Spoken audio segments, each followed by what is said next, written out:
It's the third time I've been able to do this. You're inspiring. You are inspiring. Just want to let you know we've issued our 10-day notice. We are going to be out on the other local in Lansing, Michigan, the other union also issued their 10-day notice. We support you. Personal apology from my heart that it took us this long to get this thing to where it's at now. We're coming on board. I want you to stand strong. We're there with you. And we're going to shut these people down. Somebody up here mentioned about Red Cross greed. We're going to kill Red Cross greed with Teamster justice. Thank you. Please stand strong.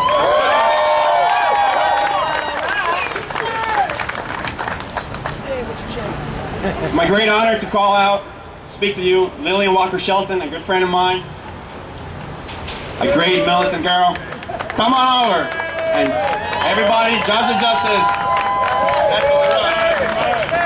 Good morning and welcome to D.C., Cleveland, Ohio. How y'all doing? I love the city of Cleveland, Ohio. My brother lives there. I have been there many times to visit. It is a beautiful city. I tell you, every time I come here, y'all make me feel welcome. But sad to say, as beautiful as the city is, something ugly is going on in Cleveland, Ohio right now.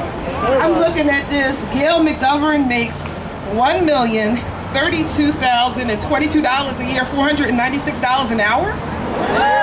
And the Red Cross wants to cut health care benefits of blood service workers who keep our blood supply and donors safe. They need to be ashamed of themselves. Can everybody say shame on you? Shame on you! Wait a minute, say it one more time so that lady can hear y'all. Shame on you! So I come here today to tell y'all that DC Jobs with Justice, National Jobs with Justice, and all of our organizations and our coalition absolutely, positively stand in solidarity with you. We will get the word out to let them know about what the Red Cross is trying to do to you workers, and so they can know more about your strike and about your struggle. Okay, and the last thing I want to make an announcement about is that the Communication Workers of America are actually still in contract negotiations with Verizon, and that's another example of just plain and simple corporate greed.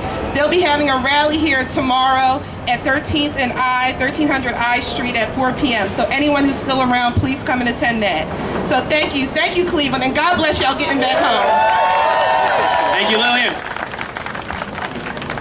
And now a speaker that needs no introduction, Al Mixon, International Vice President of the Brotherhood of Teamsters, President of Local 507.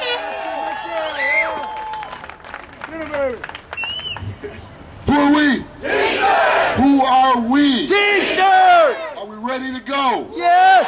We're going to go see Gail McGovern. Tell her to tell them to get back to the table and do something that's proper and right. We're up for the task. First of all, I want to thank all of the staff, all the labor leaders that's here from the other national organizations, the steel workers, the communication workers, support Jobs for Justice, and everybody else. Hopefully, quite naturally, our brother Teamster Mike Parker that put in his 10-day notice. I also have to acknowledge Andy Banks from the International. He does a good job with strategic planning and all the other things that we do. We also have Myron Sharp. I'm going to get Myron Sharp over a little bit. We also have my brother that have put a lot of this stuff together, Roger Newell, based on making this work. Let's give a hand to all of our supporters.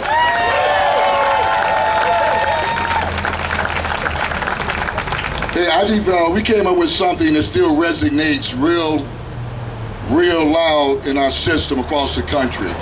And a lot of you that was in Washington in 2010, when we led the march from Dunbar High School over to the Lincoln Memorial, as far as making sure that the Tea Party that was trying to denounce the unveiling of Dr. Martin Luther King's monument, to show you the kind of thinking on somebody that's been about justice and equal rights for all of us in this whole fight for civil rights. In 2010, it was the 47th anniversary when we did that right here in D.C. Tommy Ratliff was there, the whole International was there. But the point that I want to make to you, in that event that we had, that we came up with a thing that was called Building Relationships and Establishing Resources. We talked about a different type of R&R that was rest and relaxation. We don't have time for that. Every minute we do something is history. We have to just make sure that we're accountable, like the pastor said, based on putting our time in order to get a good benefit dividend on the other end of things. Because right now, it's a bigger call on all of us. It's about our kids and our grandkids based on tackling this 1%. Who are we? We're 99%ers.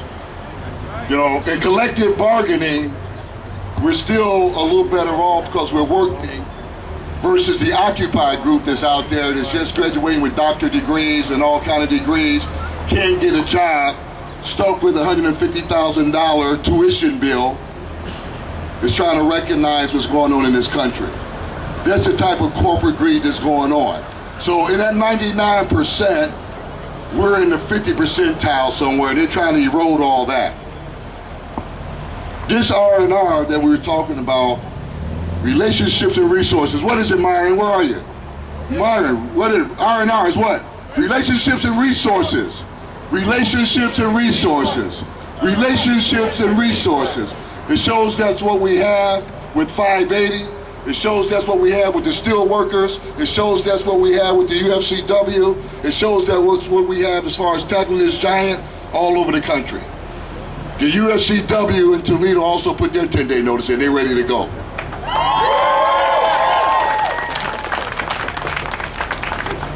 There's also one other letter that I came up with in the end, because I ended up experiencing that. Relationships and resources. That's the way you get things done. We don't have a relationship with the Red Cross. We're trying to get that done. You're the best value of what they get out of this process, and for them to ignore you is irresponsible. They don't survive at all based on those big paychecks if you're not doing the work. They're trying to turn all of you into part-time. We looked at the contract that they implemented down there in OPIU 459, where they was cutting double time on holidays. They was cutting no breaks, no lunches, period. I mean, you have to see the document. That's what's around the corner. Even though we're doing a little bit better than that with ours, we're next. That's why we got to stick together. Relationship and resources. That's how you get things done. At the end of that R&R, outside of relationships and resources, what happens? It should be results. We should get good results. When I end up the phone and I talk to some of our constituents around the country, the first thing they say to me, they say, Al, I'm out here doing some R&R. I say, that's good stuff, brother. Because that's what it's all about. Because anything less than that, it doesn't happen. They're trying to turn this country into a third world country. When Gail McGovern and the CEOs that sit with her comes from Walmart, you see what happens in Walmart. It's all part-time. They're the largest wholesaler in the whole country, making more money than who knows who. But when they visit China and Indonesia, they see people like us. Regardless of your culture, we're human beings. Regardless of your culture, we're all children of God. We're human beings. But when they go over out of the country and they see people doing work for $10 a week, their antennas go up because they say that should be you. Why should the great country of America be better than China when it comes to them increasing their profits off of our backs?